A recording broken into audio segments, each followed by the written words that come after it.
सतना जिले के चित्रकूट वन परिक्षेत्र अंतर्गत सरबंगा वन परिक्षेत्र को टाइगर अभयारण्य बनाए जाने की मांग करते हुए समाज सेवियों, पत्रकारों, जनप्रतिनिधियों सहित आम जनमानस के द्वारा व्यापक अभियान शुरू किया गया है। वन परिक्षेत्र अंतर्गत निवास करने वाले आदिवासियों के मन खनिज माफियाओं और कुछ स्वार्थी तत्वों द्वारा फैलाई गई भ्रांतियों को दूर करने के लिए समाज सेवियों और जनप्रतिनिधियों द्वारा ग्राम खोडरी और नौगवा में वन विभाग को साथ लेकर ग्रामीणों के साथ अहम चर्चा की गई। गौरतलब है कि आदिवासियों के बीच फैलाई गई भ्रांतियों, अफवाहों को दूर करने और अभयारण्य के फायदों को बताने के लिए ये सारी कवायद की जा रही है। इसी क्रम में मझगवा वन विभाग के रेंजर पंकज दुबे द्वारा ग्रामीणों के साथ बैठक कर साफ किया गया कि सरभंगा अभयारण्य के कारण किसी भी गांव को हटाया नहीं जाएगा। ग्रामीणों को बताया गया कि अभयारण्य से पर्यावरण की रक्षा होगी, पर्यटन बढ़ेगा और रोजगार के नए नए मौके मिलेंगे।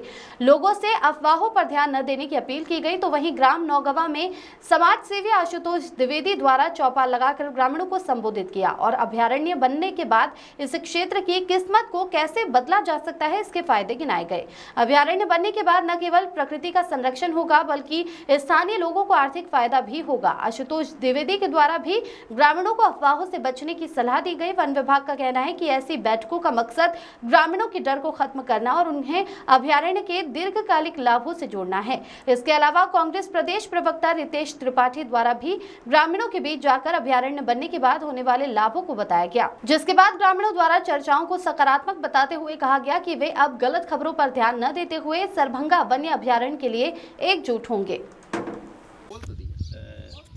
समाज सेवी है, आपके द्वारा जो आप बताए हम ग्रामीण जनों को जानकारी दी अभयारण्य के संबंध में, निश्चित रूप से हम समस्त ग्रामवासी आपके साथ हैं।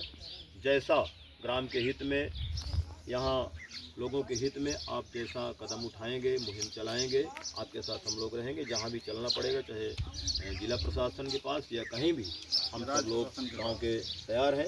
क्योंकि ये आने वाले समय में खदानों के द्वारा जो हमारी जड़ी बूटियाँ हैं और आदि समय से जो वन्य प्राणी और ये विभिन्न प्रकार के संजीवनी चीज़ें हैं, ये सब नष्ट होंगे।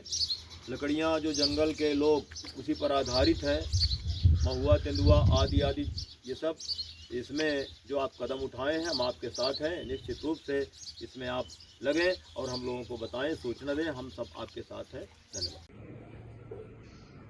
सरभंगा टाइगर सफारी बनाए जाने की मांग को लेकर हम गांव-गांव पर चौपाल का आयोजन कर रहे हैं। गांव-गांव पर जाकर जो लोगों के बीच में एक भ्रम फैलाया गया है कि सरभंगा टाइगर सफारी खुलने से गांव का विस्थापन होगा, लोगों को पलायन करना पड़ेगा, लोगों की ज़मीनें छीनी जाएंगी, ऐसा कुछ भी नहीं होना है। इस चीज़ की जानकारी हम ग्रामीणों को दे रहे हैं और हमारी चौपाल में सरभंगा टाइगर सफारी बनाए जाने का जनता का समर्थन भी मिल रहा है, उनका स्नेह भी मिल रहा है। पूर्व में हमने डेफो सतना को ज्ञापन के माध्यम से अवगत कराया था कि सरभंगा में वन अभयारण्य खोला जाना अति आवश्यक है, क्योंकि यहाँ लगभग 28 से 30 बाघ और लगभग 50 की संख्या में तेंदुए और अन्य जानवर खुले तौर पर विचरण करते हैं। आए दिन जनधन की हानि होती है। कई गाय, बैल जैसे बकरी जानवरों को उनके द्वारा अवशेष कर दिया जाता है। तो अगर सरभंगा टाइगर सफारी इस क्षेत्र में खुलता है तो सतना जिले के साथ साथ मध्य प्रदेश में भी चित्रकूट क्षेत्र के राम वन पथ गमन सरभंगा का नाम विश्व के पटल पर स्थापित होगा और यह इस क्षेत्र के लिए बहुत गौरवपूर्ण बात होगी। इसलिए इस क्षेत्र में रोजगार के भी संसाधन उपलब्ध होंगे, जिसके कारण सरभंगा में वन अभयारण्य खुलना अति आवश्यक है।